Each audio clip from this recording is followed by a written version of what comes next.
Captain Lee Jun stared at the message display on his ship's bridge.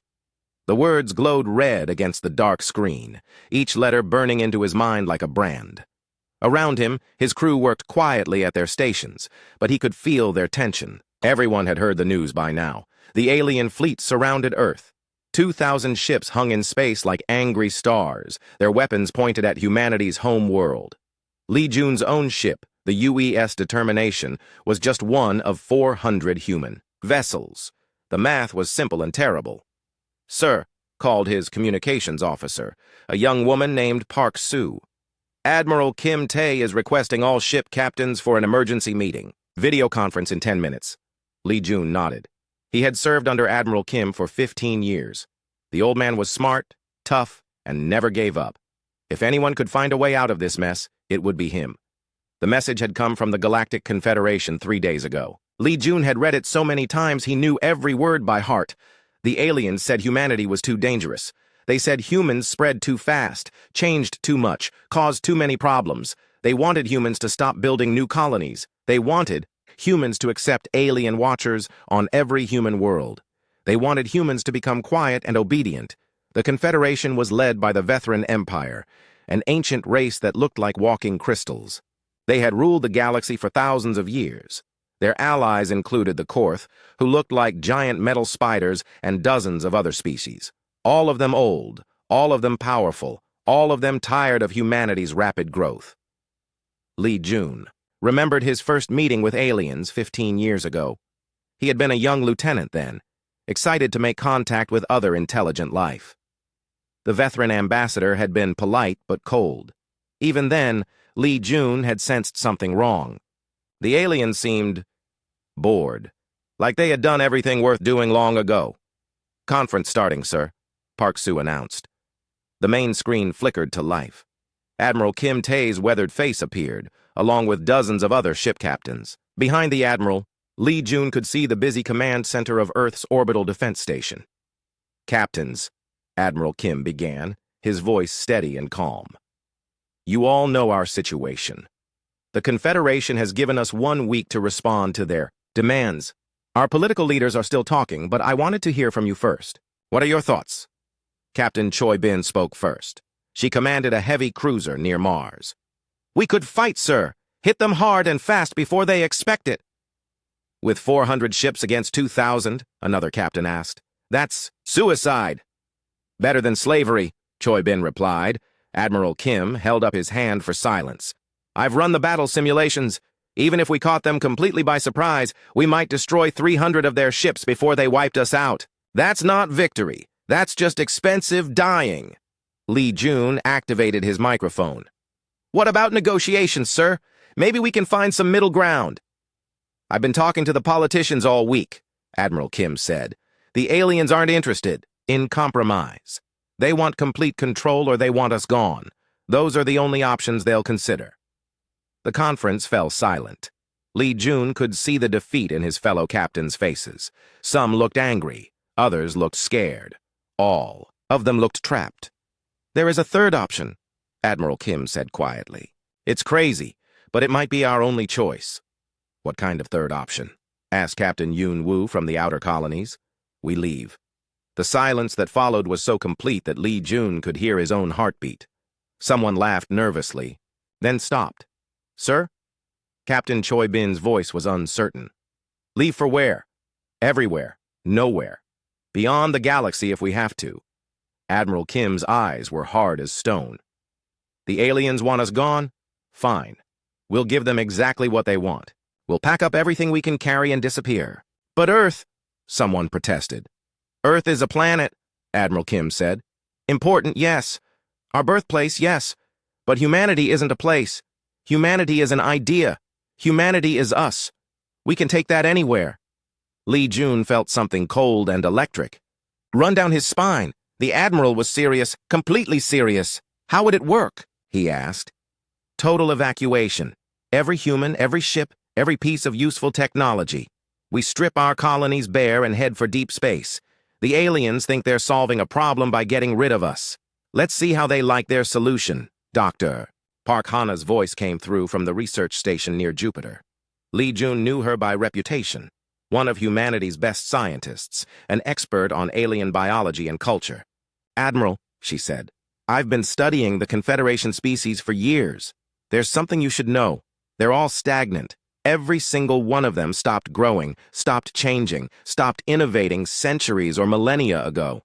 They achieved what they call perfect balance, and then just stopped." "What's your point, Doctor?" Admiral Kim asked. "My point is that they don't understand change. They don't understand growth. They see our expansion and our innovation as chaos because they've forgotten how to do either one. They think the galaxy will be more stable without us, but they're wrong. They need us more than they know." Captain Lee Jun thought about this. He had visited alien worlds during diplomatic missions. The veteran cities looked exactly the same as they had 1,000 years ago. The Korth used the same technology their ancestors had used. Everything was clean, orderly, and completely unchanging. "So you think leaving would hurt them?" he asked. "I think leaving would teach them," Dr. Park Hana replied. "The question is whether we're willing to pay that price for the lesson." "Admiral," Kim looked around at all the faces on his screen. "I'm not ordering anyone to do this. It's too big a decision for orders. Every ship captain, every colony leader, every family will have to choose for themselves.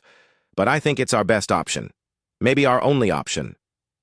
"How long would we have to prepare?" asked Captain Yun Woo. "The Confederation is giving us 1 week to answer. If we say yes to evacuation, I think they'll give us time to actually do it. They want us gone, not dead. Dead humans might become martyrs. Vanished humans are just gone." Lee Jun closed his eyes and thought about his wife and daughter back on Earth. They had been planning to visit his parents' graves next month. His father had died fighting in the colony wars 20 years ago. His mother had died of cancer just last year. Both were buried in the small cemetery outside Seoul, where Lee Jun had grown up. If they left, he would never see those graves again. None of them would ever see Earth again. But if they stayed and fought, his daughter might never grow up at all. "I'm in," he said. "The Determination and her crew will join the evacuation." One by one, other captains voiced their agreement. Not all of them. Some wanted to fight, others wanted to try negotiating, but most understood what Admiral Kim understood. Sometimes the best way to win was to refuse to play the game. "Then it's decided," Admiral Kim said. "We'll send our answer to the Confederation tomorrow. We accept exile with one condition. They give us time to evacuate properly. No attacks, no interference. They want us gone? We'll go. But we'll do it our way." As the conference ended and the screens went dark, Lee Jun stared out at the stars. Somewhere out there, beyond the edge of the galaxy, humanity would build a new home. The aliens thought they were solving a problem. They had no idea what they were really doing. The evacuation began on a Tuesday. Engineer Choi Min stood on the observation deck of Mining Station Omega, watching as massive cargo ships descended toward the asteroid below. 3 years had passed since Admiral Kim Tae made his announcement to the galaxy. 3 years of the largest moving operation in human history. Choi Min's team had been working non-stop for 18 months, stripping useful metals from the asteroid belt. Every gram of rare earth elements, every kilogram of processed steel, every manufactured component that could be moved was being loaded onto the evacuation fleet. The aliens had kept their word. No interference, no attacks. They seemed content to watch humanity pack up and leave. "Another convoy ready for departure," called his assistant, Park Jun. The young man had been born on this station 25 years ago. For him, the asteroid belt was home. Now he was helping to dismantle it piece by piece. "Good," Choi Min replied. "How many more loads do we need?" 17, sir. We should finish by next week." Choi Min nodded. Next week, Mining Station Omega would become just another piece of space junk, slowly tumbling through the asteroid belt until the sun finally went dark. The thought made him sad, but not regret his choice. Humanity was taking everything they could carry into their new future. On Earth, the evacuation was even more dramatic. Historian Yoon Hai walked through the empty streets of Seoul, recording everything with her camera.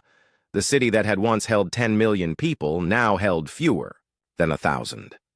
Most were government workers and security forces who would leave on the very last ships. The silence was eerie. Traffic lights still changed from red to green, but no cars waited at the intersections. Store signs still glowed in the evening darkness, but no customers walked beneath them. The subway trains still ran on schedule, but their cars were empty. Yoon Hai stopped at a small cafe where she used to eat lunch during her university days. The owner, an elderly man named Kim Dae, was still there, cleaning tables that no one would ever use again. "Why are you staying so late?" she asked him. Kim Dae looked up and smiled sadly. "Someone should keep the lights on until the end. Someone should remember how it was." "I'm remembering," Yoon Hai said, holding up her camera. "I'm recording everything. Future generations will know what we left behind." "Will they understand why we left?" Kim Dae asked.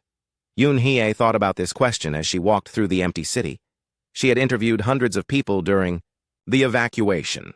Some were angry about leaving Earth. Others were excited about starting fresh. Most were simply sad. The hardest interviews had been with the elderly people who chose to stay behind. Not everyone could handle the journey to the edge of the galaxy. Some were too sick, too frail, too tired to start over. They would live out their remaining years on Earth under alien supervision, the last humans to see their birth world. But even the people who stayed behind supported the evacuation. They understood that humanity's future lay among the stars, not under alien control. Meanwhile, on the research vessel Discovery, Dr. Shin Kyung was conducting a very different kind of work. As humanity's best terraforming expert, she had spent the last 3 years preparing for something the aliens didn't expect. "The nanoseeds are ready," she told her team. "Once we activate them, every human-modified ecosystem in the galaxy will begin reverting to its original state." Her assistant, Lee Bo, looked uncomfortable. "Doctor, won't that kill millions of alien creatures that depend on our modifications?" "No," Dr. Shin Kyung replied. "I've been very careful about that. The reversion process will be slow enough for natural adaptation, but the aliens will definitely notice when their perfect worlds start becoming imperfect again." She had spent decades helping to terraform alien worlds, not for conquest, but for cooperation. Humans were good at making dead planets livable, and many alien species had requested their help. The Confederation leaders had always accepted this assistance while publicly complaining about human interference. Now they would learn what life was like without that interference. Dr. Shin Kyung activated the nanoseeds with a simple command. Across the galaxy, on hundreds of worlds, tiny machines began their work. Plants that humans had introduced to stabilize soil would start dying. Atmospheric processors that humans had installed would slowly fail. Coral reefs that human scientists had saved from extinction would begin to weaken. The changes would take years to become obvious, but they would be irreversible without human knowledge and technology. On the diplomatic station at Alpha Centauri, Ambassador Kang Soo was having his final meeting with Confederation representatives. The crystal-like veteran ambassador seemed pleased that humanity was leaving so quietly. "Your species has shown wisdom in accepting our decision," the alien said in its musical voice. "The galaxy will be more stable without your disruptions." "I hope you're right," Kang Soo replied diplomatically. "Though I do wonder how you'll handle certain technical issues without human assistance." "What technical issues?" the veteran asked. Kang Soo smiled politely. "Oh, nothing immediate. I'm sure you'll figure it out."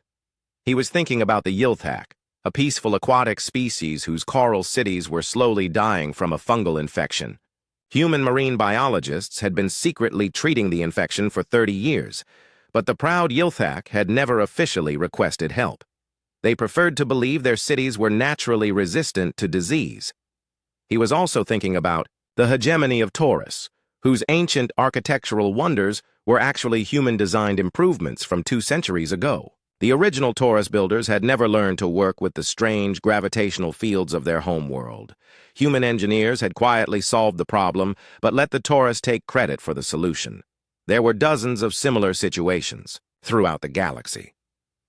Humans had been quietly helping, fixing, improving, and maintaining alien civilizations for generations, sometimes officially, but more often unofficially.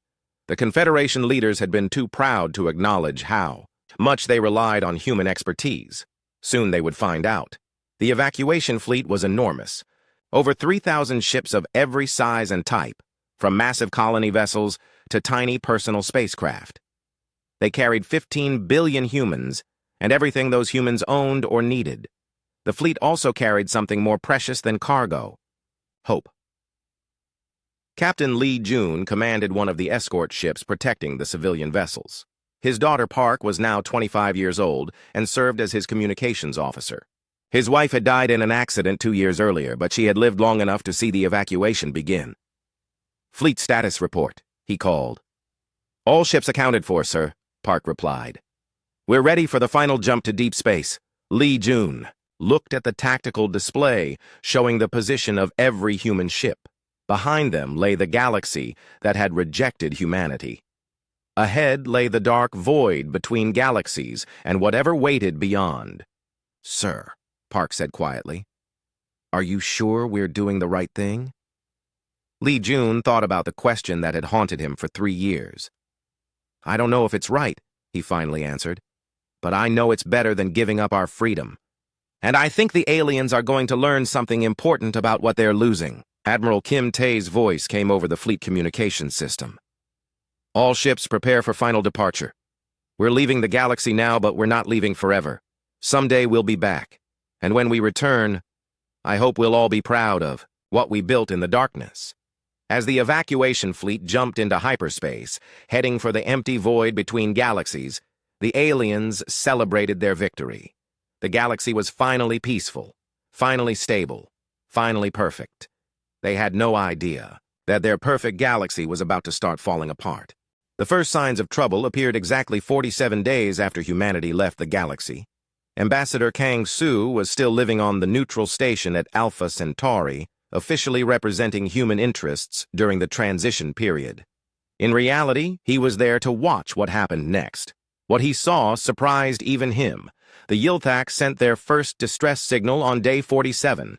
Their beautiful coral cities, which had stood for thousands of years beneath their homeworlds, purple oceans, were dying. The fungal infection that human scientists had been secretly fighting was spreading faster than ever before. Kang Su watched the alien news reports with interest. The Yilthak leaders seemed confused and frightened. They had always believed their cities were naturally immune to disease. Now that immunity was gone, and they had no idea why. "Request for immediate assistance," the Yilthak ambassador announced during an emergency Confederation meeting. "Our cities are in danger. We need expert help to identify and stop this infection." The Vethran Empire offered their best scientists. The Korth sent their most advanced medical equipment. 3 other species contributed research teams, but none of them understood coral biology the way humans did. Their efforts were clumsy and often made things worse. Within a month, the Yilthak had lost 2 entire cities to the spreading disease. Millions of their people became refugees, crowding into the remaining healthy settlements. But the Yilthak crisis was just the beginning. On the industrial world of Taurus Prime, structural engineers were struggling with a mystery. The gravity stabilizers in their most important buildings had begun failing. These were the same stabilizers that had allowed the Taurus to build their magnificent floating cities in their planet's chaotic gravitational field. The Taurus had always taken credit for solving this engineering challenge. Their history books called it their greatest technological achievement. But the truth was different. Human engineers had designed the stabilizers 2 centuries ago, then quietly maintained, and upgraded them ever since. Now those systems were breaking down and the Taurus engineers couldn't fix them. They had the blueprints, but they didn't understand the physics behind the design. Without human knowledge, their floating cities were starting to fall from the sky. Similar problems were emerging throughout the galaxy. On dozens of worlds, systems that had worked perfectly for generations were suddenly failing. The aliens had become so dependent on human assistance that they had forgotten how to maintain their own civilizations. Dr. Park Hana, now leading the human research fleet in the void between galaxies, was fascinated by the reports reaching them through long-range communications. She had predicted this would happen, but even she was surprised by how quickly things were falling apart. "The Confederation is starting to panic," she told her research team during their daily briefing. "They're trying to fix problems they don't understand with technology they didn't develop." Her son, Dr. Park Jae, looked up from his computer terminal. What about the predecessor ruins? Any progress there? Dr. Park Hana smiled. The ruins were humanity's greatest discovery since leaving the galaxy. Hidden in the dark space between galaxies, they had found the remains of an ancient civilization that had faced the same choice humanity had just made. The predecessors had been forced to choose between stagnation and transcendence. They had chosen to leave their galaxy behind and evolve beyond physical existence. Their ruins contained technology that made even human science look primitive.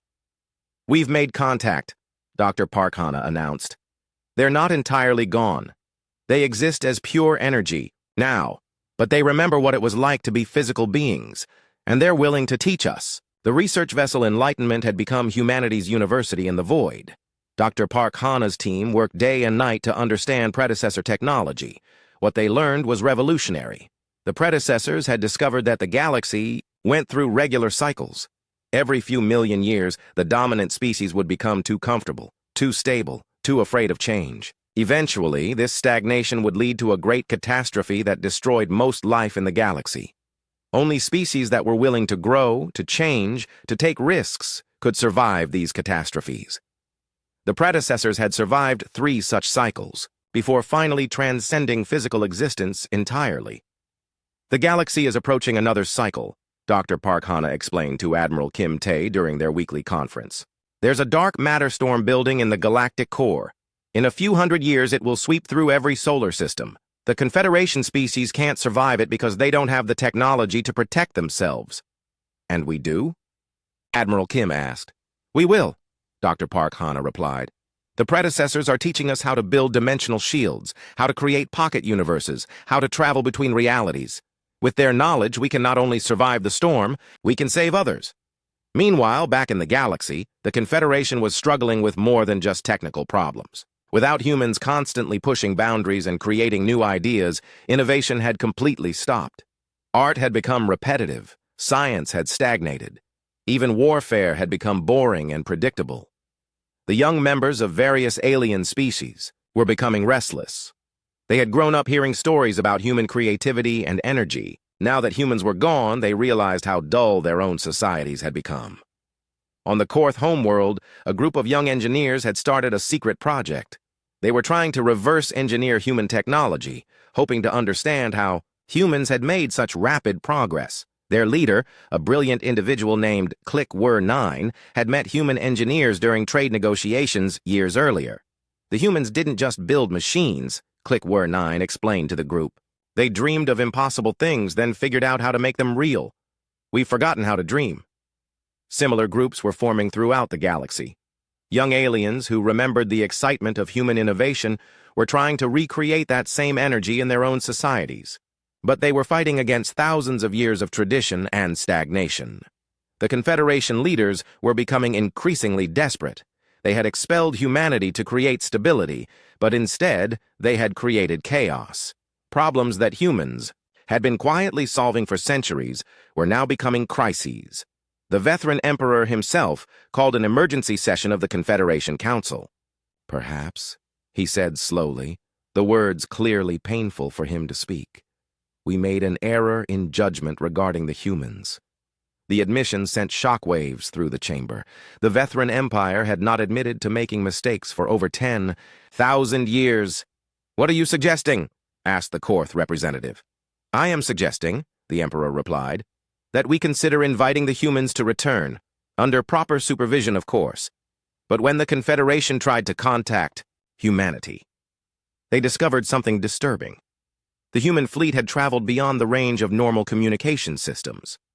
They were somewhere in the void between galaxies, completely unreachable by conventional technology. Humanity had not just left the galaxy, they had disappeared entirely." Ambassador Kang Su watched the aliens' growing panic with a mixture of satisfaction and sadness.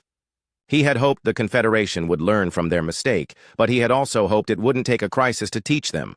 "Sir," his assistant informed him, "we're receiving a priority message from the human fleet."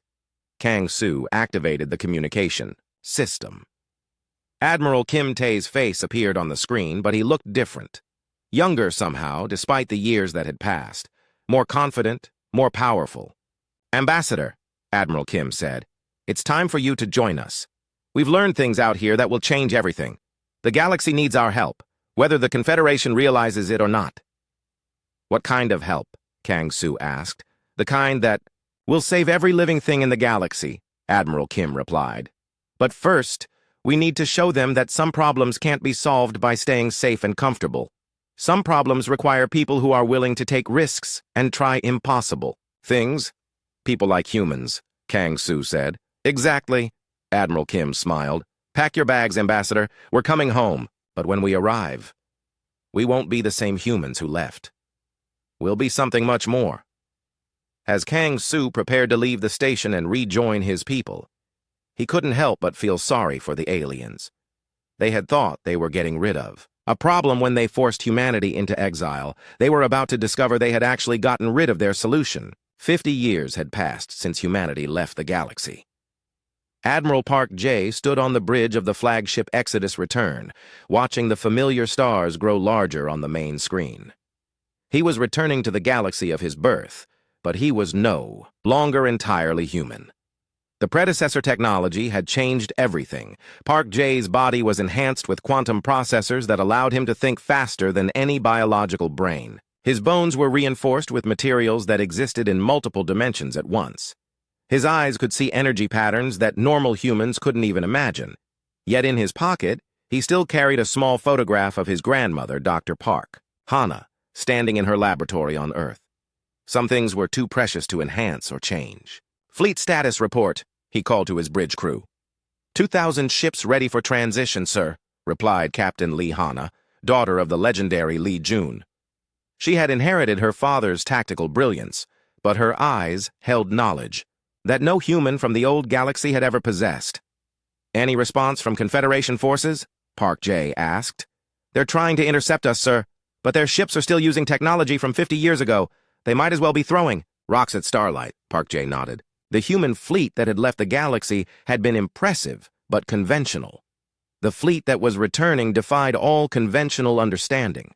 Their ships moved through folded space-time, powered by energy drawn from parallel dimensions. Their weapons could rewrite the fundamental laws of physics in localized areas, but they had not returned for conquest. They had returned for something much more important. "Sir," the communications officer announced, "we're receiving a transmission from the Confederation fleet. The Vethran Emperor wants to speak with you personally." "Put him through," Park J said. The main screen shifted to show the interior of a Vethran command ship. The Emperor himself stood in the center of the crystal chamber, his ancient form glowing with inner light. He looked exactly the same as he had 50 years ago. Vethrans lived for thousands of years and changed very little during that time. "Human Admiral," the Emperor said, his voice carrying harmonics that sounded like distant music. "You return. After all these years, do you come in peace or war?" "Neither," Park J replied. "We come to offer salvation." The Emperor's crystalline features shifted in what might have been surprise. "Salvation? From whom?" "From yourselves," Park J said, calmly. "And from what's coming?" "What is coming?" the Emperor demanded. Park J gestured, and the screen filled with astronomical data, charts showing dark matter movements, graphs displaying energy readings from the galactic core, projections of a massive storm system that was building in the galaxy's heart. "Your scientists have detected this, haven't they?" Park J asked. "The dark matter disruption, the dimensional instabilities. In approximately 200 years, a catastrophic wave will sweep through every solar system in the galaxy. Your current technology cannot protect you from it." The Emperor was silent for a long moment. Finally, he spoke. "Our scientists have indeed detected anomalies, but surely this is a problem for future generations to solve." "That attitude is exactly why you need our help," Park J said. "You've spent so long avoiding change and risk that you've forgotten how to prepare for real challenges. This isn't a problem you can ignore or delegate. This is extinction level, threat that requires action now."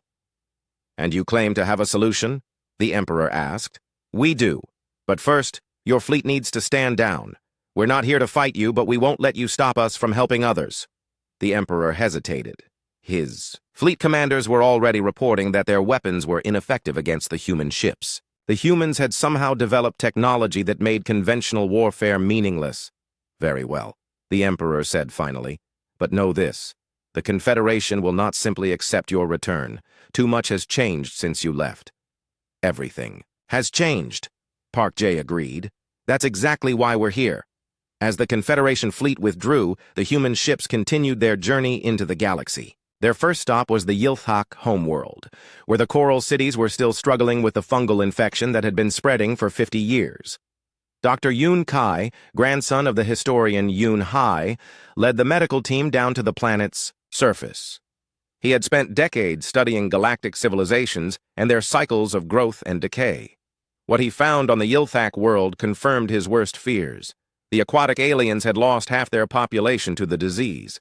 Their remaining cities were overcrowded and unstable. Worse, they had given up trying to fight the infection. They were simply waiting to die. We've brought a cure, Dr. Yoon Kai told the Yilthak Council. But treating the disease is only part of the solution. You need to understand why it's spreading. The lead counselor, an ancient Yilthak with faded blue scales, looked at him with tired eyes. We have tried everything.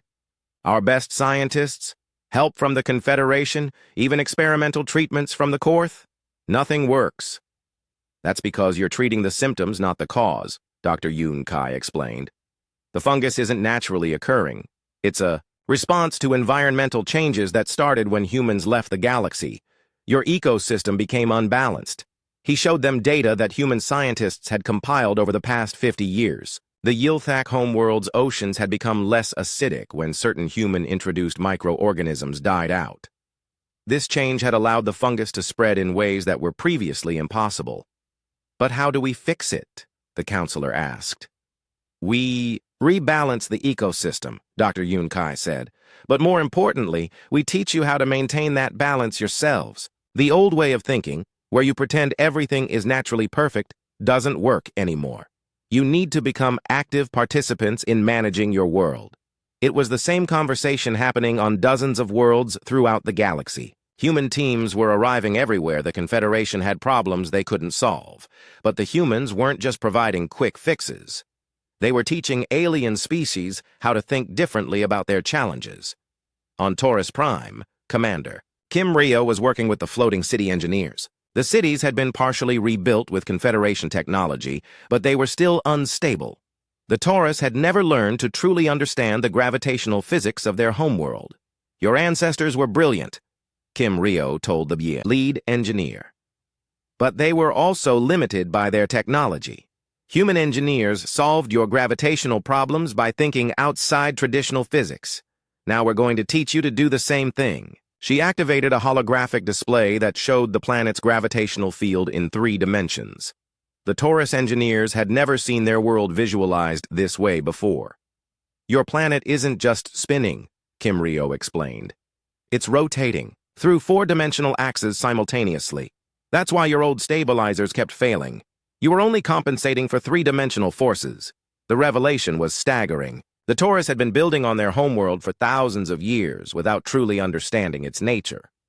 Human scientists had figured it out in a matter of decades. But the most important work was happening in the political centers of the galaxy. The Confederation Council was in crisis. Half a century of stagnation had left them unprepared for any real challenges. Their member species were starting to question whether the old ways of governing actually worked. Ambassador Kang Su, now enhanced with predecessor technology like the rest of the returning humans, addressed the full council.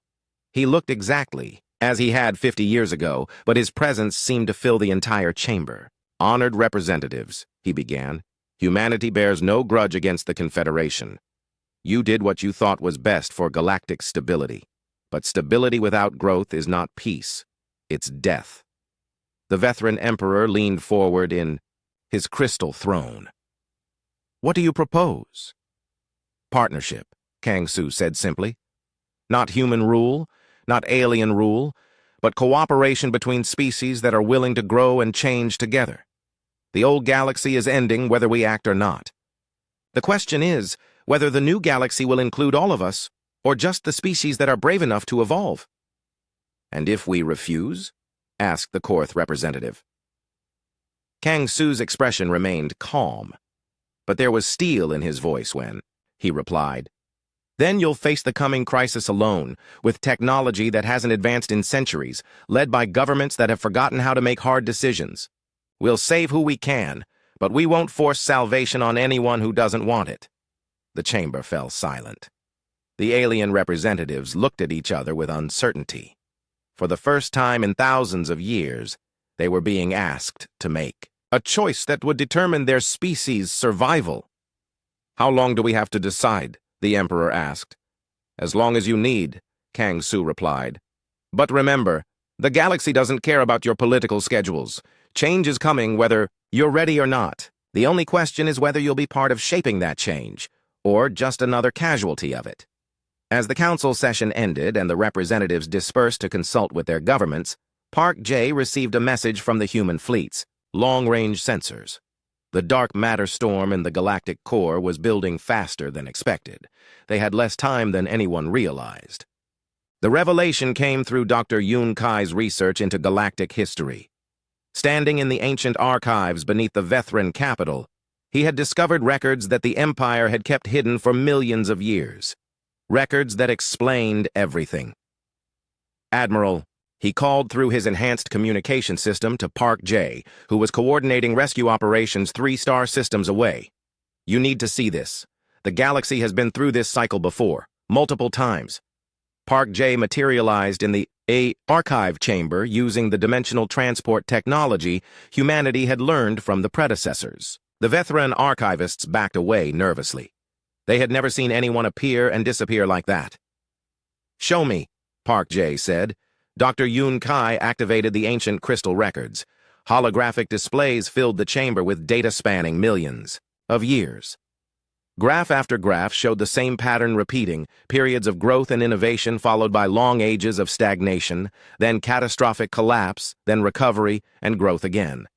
"The predecessors weren't the first to leave," Dr. Yun Kai explained. "There have been at least 12 species that reached the same choice point we did. Most chose to stay and try to maintain stability. They all died when the cycles turned. How many species have we lost?" Park J asked. "Billions. Entire civilizations that could have survived if they had been willing to change and grow. The galaxy could have been home to thousands of different intelligent species by now. Instead, it's dominated by a handful of ancient races that survived by becoming unchanging." Park J studied the data with his enhanced mind, processing information faster than any biological brain could manage. The pattern was clear and terrifying. The dark matter storm wasn't a random event. It was part of the galaxy's natural cycle, like a forest fire that cleared away old growth to make room for new life. "The Confederation species aren't evil," Dr. Yun Kai continued. "They're just scared. They've survived previous cycles by making themselves as small and unnoticeable as possible. They think that if they never change, never grow, never take risks, they'll be safe forever." "But that's not how life works," Park J said quietly. "No. Life is growth or death. There's no middle ground." Across the galaxy, humanity's rescue operation was accelerating. The dark matter storm was building faster than anyone had predicted. They had perhaps 50 years before it reached the outer rim worlds, not the 200 years they had originally calculated. Commander Kim Rio was evacuating the industrial worlds of the hegemony of Taurus. The aliens there had finally accepted that their floating cities were doomed without human engineering knowledge. But instead of just fixing the cities, the humans were relocating entire populations to specially constructed habitats that could survive the coming storm. "This is incredible," said Taurus Engineer Prime Graviton 7 as he watched the human construction crews work. "You're building cities that exist in pocket dimensions. How is this possible?" "We learned from species that faced this choice before us," Kim Rio explained. "The predecessors taught us that survival isn't about hiding from change. It's about becoming something that can thrive in any environment." The Taurus engineers stared at the dimensional habitat taking shape before them.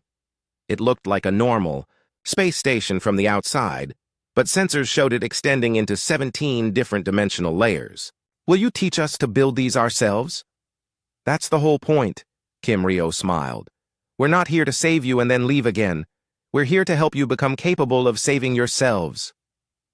On the Yiltak homeworld, Dr. Yun Kai was working with the surviving population to restore their ocean ecosystems.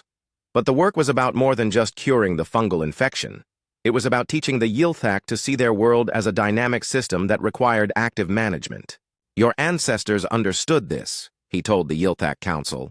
Before you joined the Confederation, your people were explorers and innovators. You terraformed 3 different worlds. You developed biological technologies that amazed everyone who saw them. The ancient counselor looked confused. But that was chaos. Dangerous chaos. The Confederation taught us to value stability over reckless experimentation. The Confederation taught you to value stagnation over growth, Dr. Yun Kai corrected, gently. There's a difference between being reckless and being willing to take calculated risks. Your people used to understand that difference. He showed them records from their own history.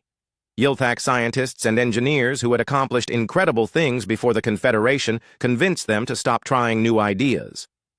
We can teach you to be that species again, Dr. Yun Kai offered. But only if you want to learn. The breakthrough came when young members of various alien species began working directly with human teams. These younger aliens had never fully accepted the Confederation's philosophy of stagnation. They were eager to learn and grow and change. Click Were 9, the young Korth engineer, was working with human technicians to build new types of dimensional shields. My elders say this is dangerous, he told his human partner, Engineer Park Soon. They say we should stick to proven methods. Proven methods didn't work last time this happened, Park Soon replied. Your people have records of the previous galactic cycle. Your ancestors tried to hide in their metal shells and wait for the storm to pass. Most of them died, but some survived, Click Were 9 pointed out.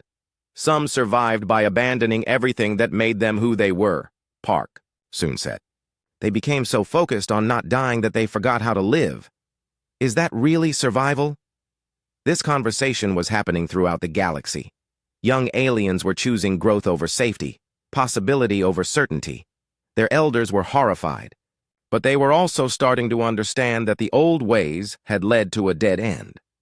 The crisis came when the Vethran Emperor made his final decision.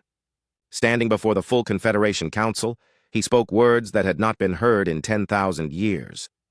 The Empire has been wrong, the chamber erupted in shocked whispers. Vethran emperors did not admit mistakes. They did not change ancient policies. They did not abandon traditions that had lasted for millennia. We exiled humanity because we feared what they represented, the Emperor continued.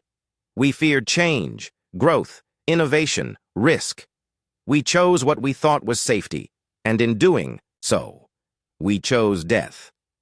Admiral Park J stood to address the council. His enhanced presence filled the chamber with quiet authority.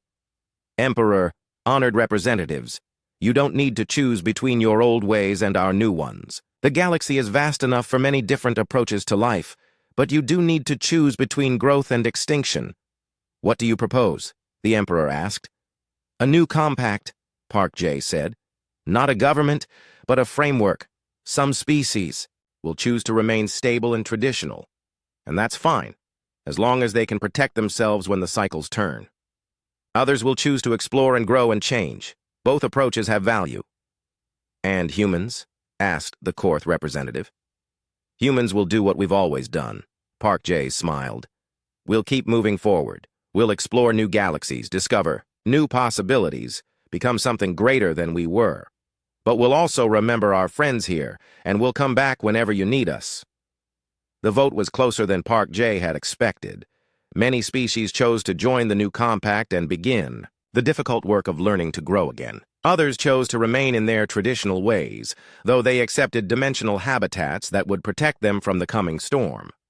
A few species, led by a faction of the Vethran Empire, chose neither option. They declared that they would rather face extinction with dignity than abandon their ancient ways. Park J felt sadness for those species, but he respected their choice. Freedom meant the right to choose wrongly as well as rightly. Dr. Park Hana, now ancient beyond measure but kept alive by predecessor technology, made the final log entry for the human records.